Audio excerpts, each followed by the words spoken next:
This new double witch slap attack is actually pretty good. I kind of built it based off that Super Valk army I've been doing really well with in Legend League. If you guys didn't know, I had back-to-back perfect days with that Super Valk army. If you guys want to check that out, it's been my last 2 videos, I believe, or something like that. It's really, really strong.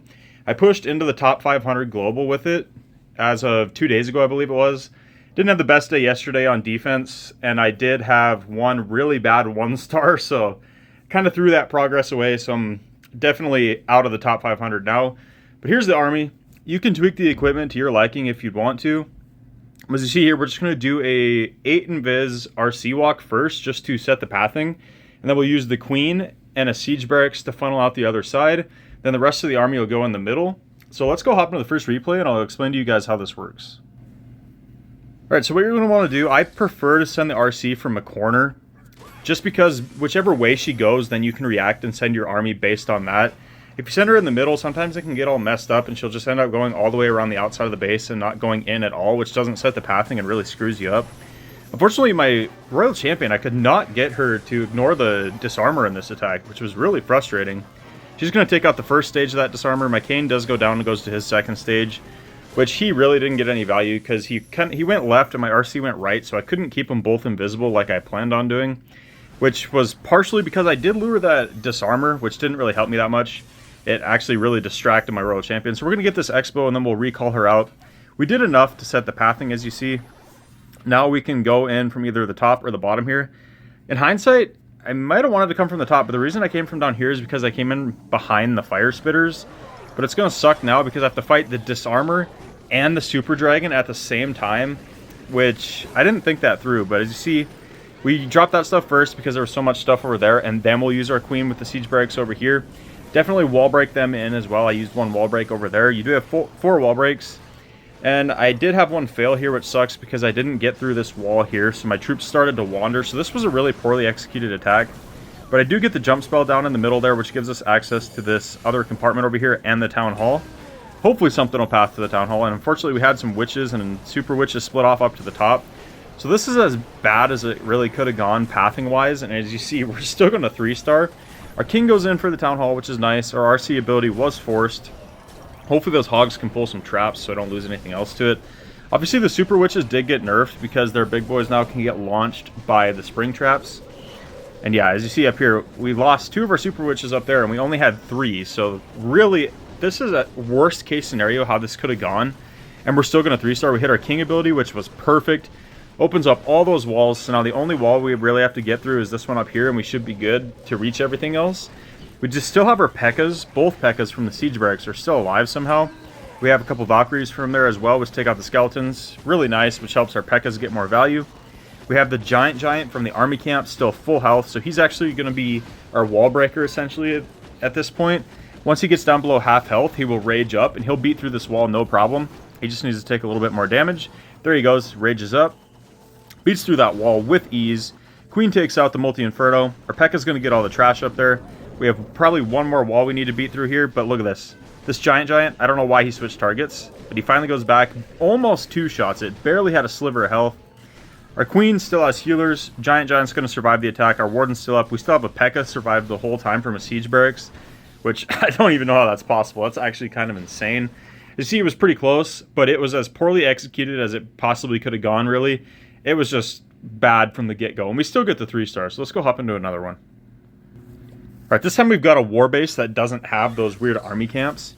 So we're going to go in from the bottom corner here. We're going to get that multi-gear cannon, take out the mortar and this air defense over here. We're just trying to take out this whole compartment basically here, and if we can just get this one little corner compartment here, the pathing is set. So everything you get beyond that is basically just extra value. Because right now our pathing's already going to be set once this expo goes down, so we're just going to let her get as much value as she possibly can, which we have 4 extra invises.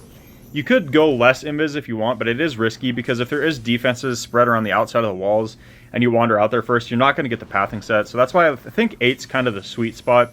It doesn't take too long to where you don't really have to worry about time fails. We're going to invis one more time, and we actually cover that scatter shot because I knew that we were going to take it out with the aura. We didn't end up getting that ricochet cannon, but we used a couple witches here to start picking off this trash. And then once the skeletons are distracting, we'll send a headhunter in here, and that alone, these 2 witches and that headhunter should be enough to deal with the enemy royal champion.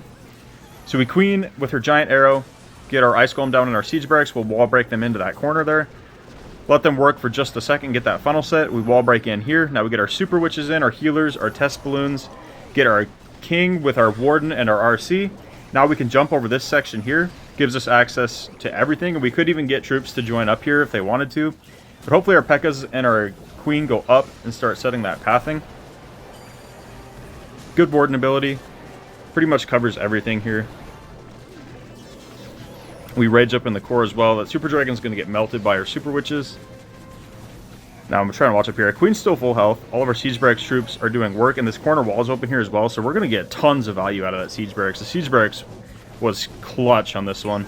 So as you see, this was way better executed than the last one. Unfortunately, our king's earthquake boots was forced in that core just because there was so much damage, so I don't have him to open these back walls, which was what I was hoping for, but unfortunately he did get forced to ability.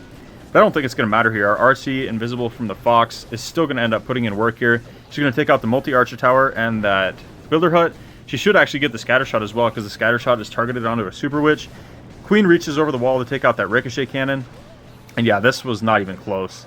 We still have super witches alive, our apprentice warden's still alive. We have witches down here with some big boys and skeletons. Yeah, this was crushed. RC, we actually swagged the RC ability. We didn't even need the RC's ability.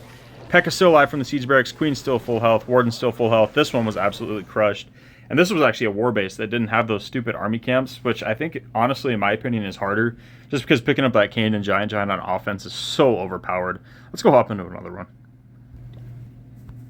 Alright, so we got both fire spitters and the monolith at the bottom, so that's why I'm going to come in from down here, because there's so much value down here if I can get in there. Unfortunately, that mortar is going to pull us off to the right, so hopefully we can path back inside those walls and actually get some value here. That's what I was talking about. If you only had like 4 or 5 invises here, it might be tough, and you might not have broke the ring of defenses here, and it would really screw up your pathing, but we should be good now. Now, if we take out the fire spitter, the builder hut, and the expo here, then our pathing will be set. We can either go in from the right or down here at the bottom. Unfortunately, we skipped the monolith, but that's all right. It's not the end of the world. We still have 2 invises left as well, so we'll get some more value. Which now makes me think, I wanted to come in from up here by this giant, but I might actually go in from the bottom now. Just because we ended up going so far over this direction, which I didn't expect to. So I could use like a wizard or something to pick up that giant and just try to get some value over there. Maybe drop a couple witches behind him. That's what I would do. Yeah, I'm going to drop the wizard there. I should have used a couple witches behind him as well, just to have a little mini push over there. It's going to be alright. He should take out the enemy royal champion. Then we're going to go in from the bottom here. So first, we're not going to use the queen just yet. We're going to let these witches and stuff clear out some trash first. Now we use the queen with the giant arrow, the ice golem, and the siege barracks. Then I'll wall break them in over there. Drop the headhunter for that queen. And then our king, unfortunately, I think gets locked onto by the monolith. No, he didn't. We're good. Locked onto skeletons from the witches. That's why the skeletons are so nice from the witches. It helps protect your heroes from initial heavy-hitting defenses. And you see we wall break nicely in over here. Unfortunately, our headhunter went down to that ricochet cannon, so we didn't take... yeah, that was a bad jump spell as well. I should have jumped over here, but I didn't break that wall, so that's why I jumped it over here, and I dropped it early. I was a little bit antsy there. I should have dropped it over here, because it would have given us access to more of the base. Then our queen could have joined up. Everything could have jumped this next wall, but it's going to be alright. We have our king's earthquake boots anyway, which opens the entire backside of the base, so it ended up not mattering. That's why I wasn't too worried about it. So yeah, this base is going to be crushed. Our Valkyries up here are going to pick up the enemy Kane, or the army camp that turns into a friendly Kane, rather. We pop our RC ability, which we really didn't need to. Easily could have swagged that again. All of our super witches still alive right here are going to snipe out that Inferno. Absolutely no problem. All of our hogs from our hog puppet are still alive. Queen's full health, RC's full health, our Kane's still up. Warden basically still full health. We still have healers up. All 3 of our super witches are alive. This base was absolutely smashed. This one stood no chance. We're going to 4x through this because we just have 1 collector down there. Yeah, that base was destroyed. So that just goes to show you, if you get a good jump and a good earthquake boots from your king, you can really smash a base. So I got 1 more replay.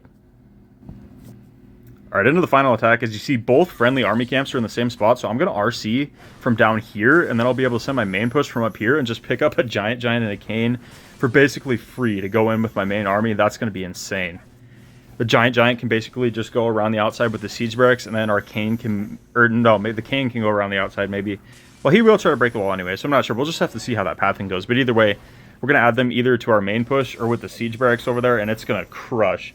So you see, we're going to clear out this whole compartment here, except for that multi-archer tower probably. We're going to go up to the expo now, but it's fine. The pathing's set anyway.